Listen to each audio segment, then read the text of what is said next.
I spit it at the glass, then quickly lifted my clothes and wiped them clean. It was pitch black outside and I couldn't see a thing. I screamed for help in the darkness, but no one responded. I began to survey my surroundings and noticed a window behind me. I immediately pressed my face against the glass. Looking out, I suddenly saw two people fiddling with something. I pounded on the glass like crazy, and the noise finally caught their attention. I gestured frantically, signaling them to get me out. After a long while, I realized they were trapped too. My heart sank. Just then, the temperature in the cabin began to rise, and hot air poured in through the door. I had no choice but to strip off my outer clothes, leaving only my vest. The dashboard showed it was already 50 degrees and sweat began to pour down my back. I banged on the glass again, begging them to open the hatch. Unexpectedly, the man said the pressures in our two cabins were different, and forcing them open would only speed up my death. The only solution was to pressurize my side, causing the pressure on both sides to solidify. Unexpectedly, I couldn't care less. I followed his instructions, pinched my nose, and prepared for them to pressurize me. During the pressurization process, my eardrums felt like they were about to explode. It was painful and stuffy, and I gritted my teeth to hold on. Finally, the pressure on both sides was balanced, and I violently started to turn the door next to me, but no matter how hard I tried,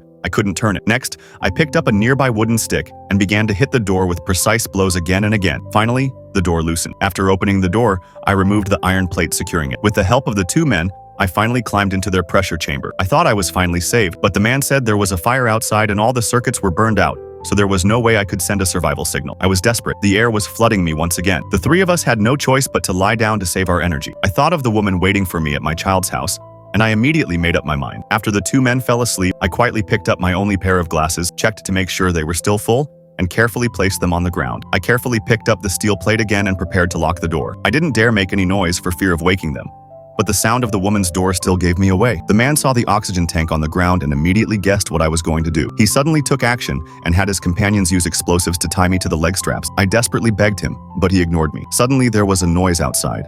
The man rushed to the hatch to check. Several rescuers appeared. He immediately banged on the hatch like crazy. As soon as the rescue team saw us, they knew something was wrong. The man quickly asked his friends to untie the ropes that bound me, fearing that the rescue team would notice something was wrong. Just when everything was ready, suddenly,